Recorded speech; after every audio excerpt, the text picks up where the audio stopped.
अगर खाने की थाली बेचना पड़े तो भी शिक्षा जरूर लो। रोटी हाथ पर रखकर खा सकते हो, मगर शिक्षा के बिना जीवन अधूरा है। आज से तकरीबन 150 साल पहले यह बात भारत का एक संत आम लोगों को गांव गांव जाकर समझा रहा था, जिसके बिना भारत ऐसा कभी नहीं हो पाता। उसी संत का एक और किस्सा सुनिए, आइडिया ऑफ इंडिया का किस्सा। 19वीं सदी का आखिरी वक्त था। एक बार की बात है, एक बाबा एक गांव में समाज सेवा के लिए गए हुए थे। उन्होंने वहां एक धर्मशाला बनवाई थी और गांव वालों को स्वच्छता, शिक्षा और श्रमदान के महत्व को समझा रहे थे। वहां एक प्रतिष्ठित जातिवादी सामंती शख्स भी मौजूद था, जिसे बाबा ने भोजन करने के लिए आमंत्रित किया। लेकिन जब उस शख्स ने देखा कि खाना एक कथित तौर पर अछूत समझी जाने वाली जाति के व्यक्ति के हाथों से बनाया हुआ है, तो उसने खाना खाने से इनकार कर दिया। बाबा ने यह देखा और तुरंत कुछ ऐसा किया जिसकी किसी ने कल्पना भी नहीं की थी। उन्होंने वहीं जमीन से धूल उठाई और उस शख्स के खाने में डाल दिया और फिर बोल पड़े, लो, अब यह खाना शुद्ध हो गया, अब इसे तुम खा सकते हो। वह शख्स आश्चर्य से पूछा कि यह क्या किया बाबा? बाबा बोले, जब एक इंसान का बनाया हुआ भोजन अपवित्र है तो फिर यह धूल तो हर जगह रहती है, क्या यह शुद्ध है? अगर जाति के कारण भोजन अशुद्ध हो सकता है तो फिर तुम्हारे खेत की फसलें, नदियों का पानी और ये पूरी धरती भी अपवित्र होनी चाहिए, क्योंकि यह सबके लिए समान है और इसे भी अछूत छू रहे होते हैं।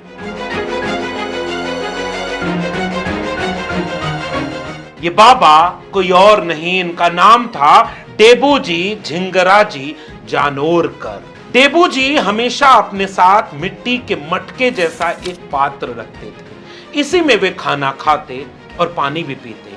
महाराष्ट्र में मटके के टुकड़े को गाडगा कहते हैं, इसीलिए कुछ लोग इन्हें गाडगे महाराज तो कुछ लोग गाडगे बाबा कहने लगे। संत कबीर, संत रैदास, संत तुकाराम, ज्ञानदेव, नामदेव और तमाम संतों गुरुओं की वाणी को जिसने पढ़ा नहीं, जिया हो, उन्हें बाद में लोग संत कहने लगे और उनका नाम प्रचलित हो गया, संत गाडगे।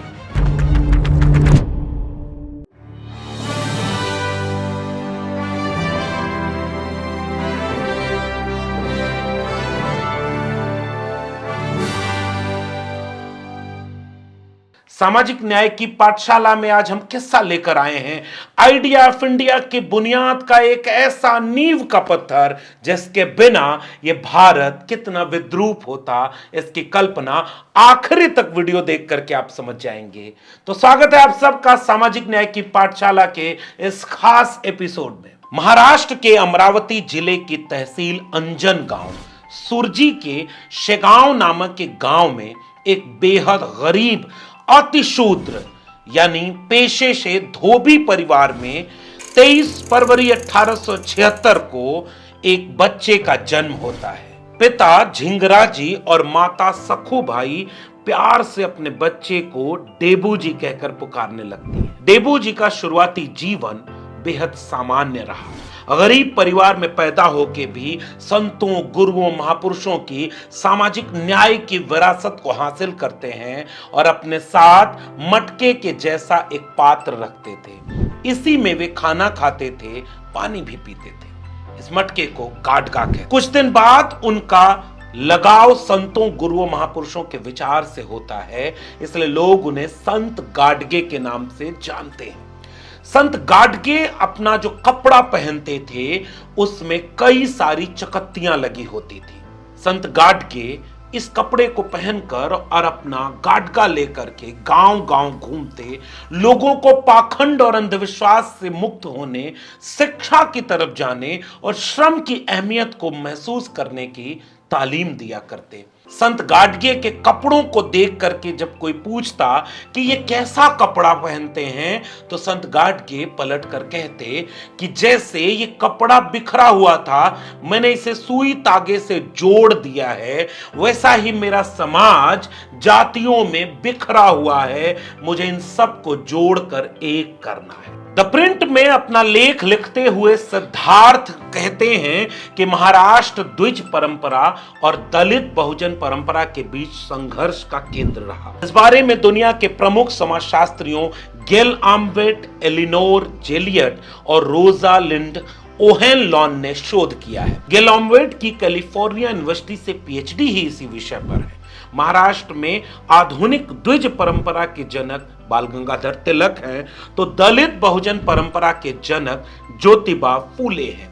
द्विज परंपरा को महाराष्ट्र में सावरकर, नाथूराम गोडसे और हेडगवार जैसे लोग आगे बढ़ाते हैं, तो दलित बहुजन परंपरा को साहू जी महाराज और डॉक्टर भीमराव अंबेडकर आगे बढ़ाते हैं। और इसी दलित बहुजन परंपरा में एक नाम जो सबसे जरूरी उभर कर आता है, संत गाडगे का। सिद्धार्थ आगे लिखते हैं कि बुद्ध की तरह उन्होंने सभी साधनों का त्याग कर दिया। वे अपने साथ सिर्फ मिट्टी के मटके जैसा एक पात्र और झाड़ू रखते थे।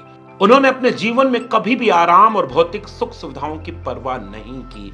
वे साधारण जीवन जीते थे और समाज में फैली कुरीतियों को दूर करने के लिए निरंतर प्रयासरत रहते थे। सतनाम सिंह अपनी किताब गाडगे बाबा और उनका मिशन में विस्तार से इन तमाम पहलुओं को उजागर करते हैं कि संत गाडगे बाबा केवल एक धार्मिक संत नहीं थे, बल्कि वे एक समाज सुधारक, शिक्षाविद और मानवता के सेवक थे।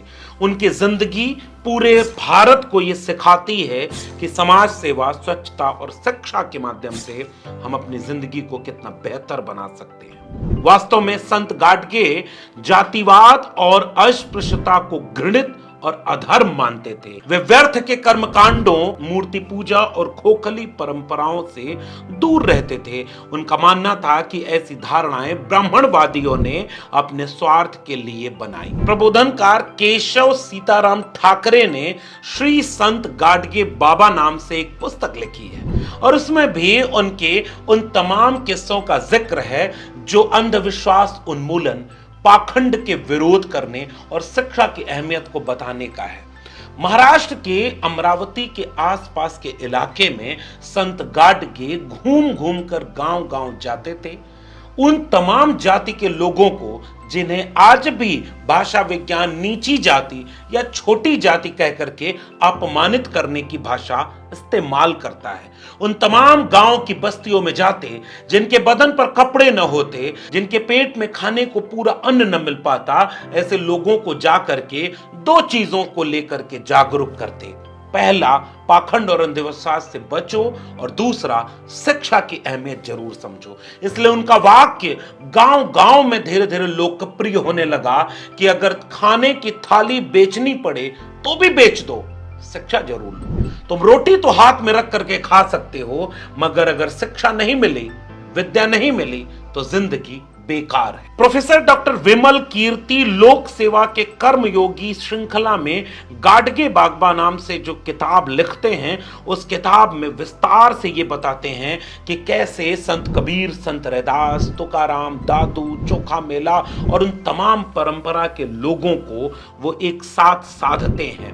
संत गाडगे अपने गांव मोहल्ले की साफ सफाई से लेकर धर्मशाला, तालाब, चिकित्सालय, अनाथालय, वृद्धाश्रम, कुष्ठ आश्रम, छात्रावास, विद्यालय आदि का निर्माण कराते हैं।